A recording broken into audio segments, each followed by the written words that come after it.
Shalom, Pastor talking about it's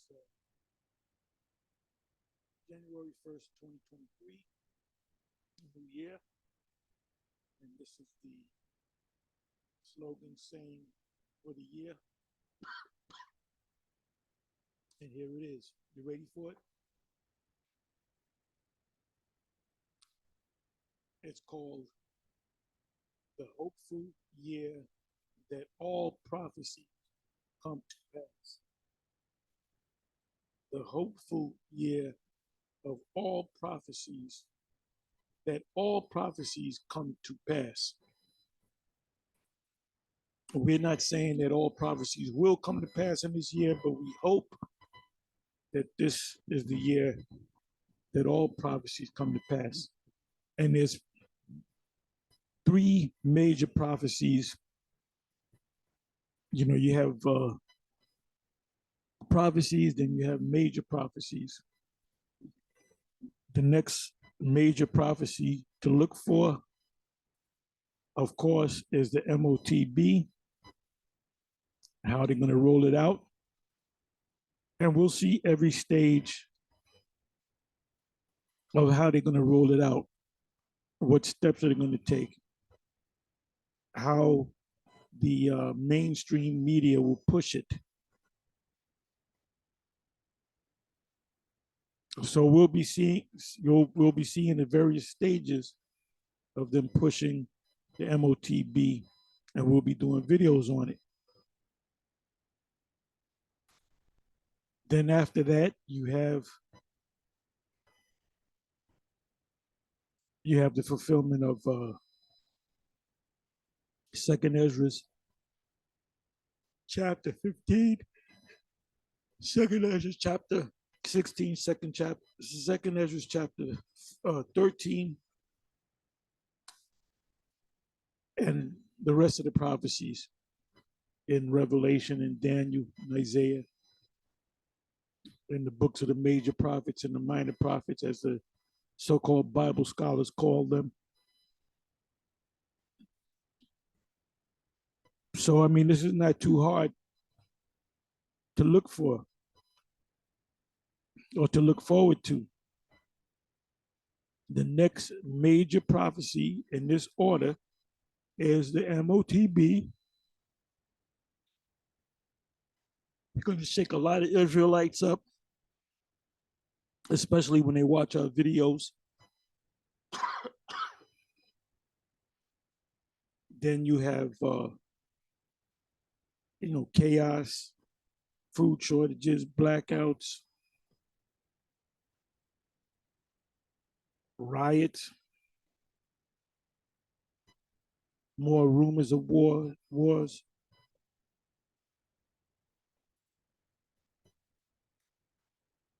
More so-called UFO sightings, and for the angels and chariots to show themselves even more boldly. Maybe the chariots beaming people up, Edomites, and beating the shit out of them. You know, I believe this hopeful year that there's no doubt that these chariots, these ships, the angels, they're going to make it, the evidence overwhelming that they're beings from another planet, where you can't, the government, NASA, or the military can't hide it no more. There'll be so many of them. So we're looking forward to that.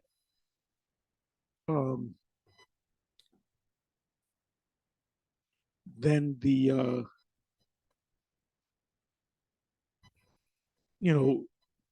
something going on where it brings these nations together to go to the Bible says the valley of Jehoshaphat, which means valley means lowland, and Jehoshaphat just means Yahweh Shaphat.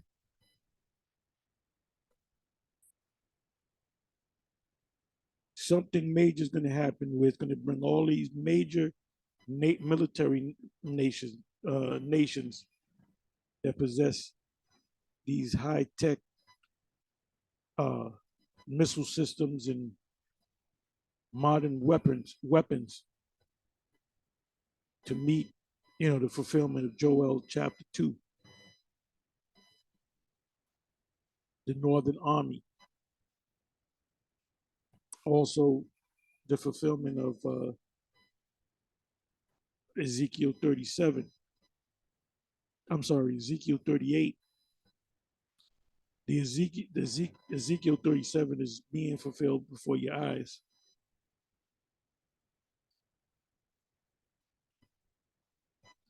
And Ezekiel 38 is talking about Gog and Magog.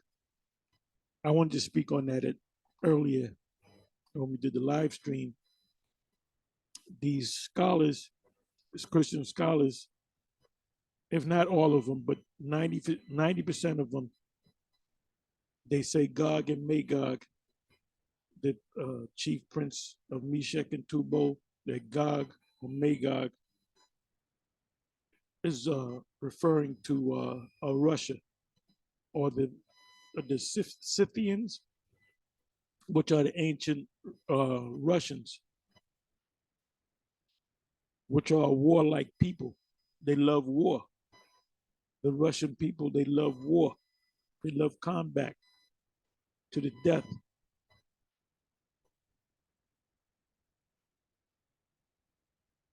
So something major is going to look for something major. Keep your eyes on the Middle East.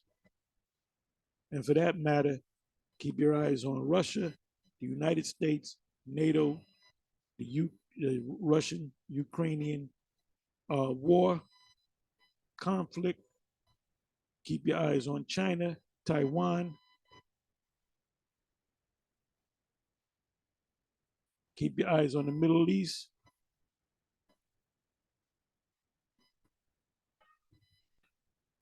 Keep your eyes on the Euphrates, that whole region between the great rivers, the Red Sea, the great bodies of water, the Red Sea, and the Euphrates, that whole area, which is called the Fertile Crescent. Also, it is called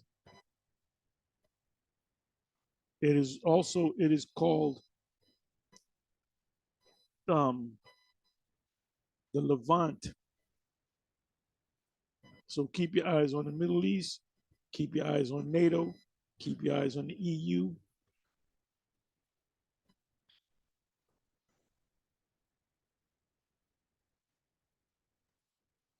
Keep your eyes on the US president, keep your eyes on the Russian president, the Chinese president, the leaders of the EU nations, keep your eyes on them, watch the news.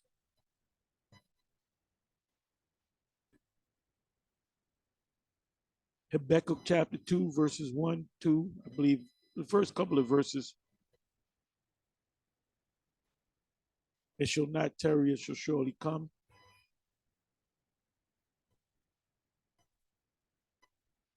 And then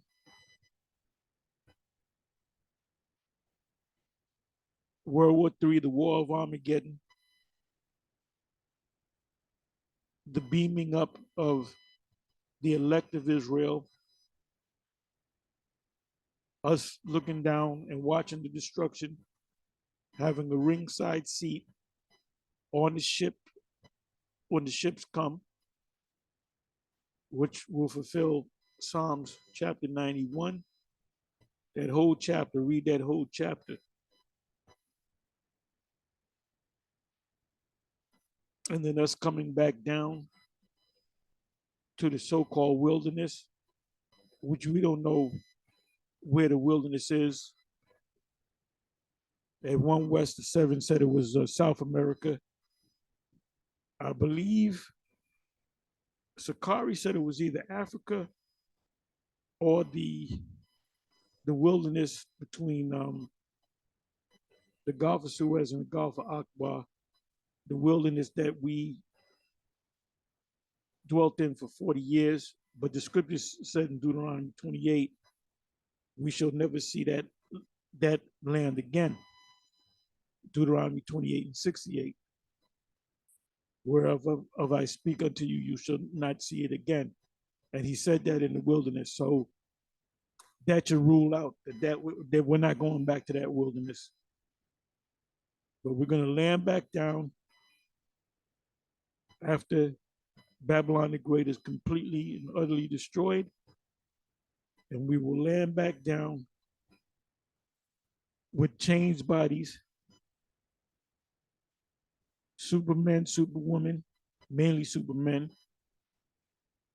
No weapon formed against us shall prosper. That's when we receive those superhuman extraterrestrial bodies. We have terrestrial bodies, but we will be super extraterrestrial, supermen. But we would be terrestrial men with angelic powers, the X-Men, if you will. And then we're going to go around the planet and enslave everybody, put the other Israelites in order, put the other nation in order, shackle up the elite,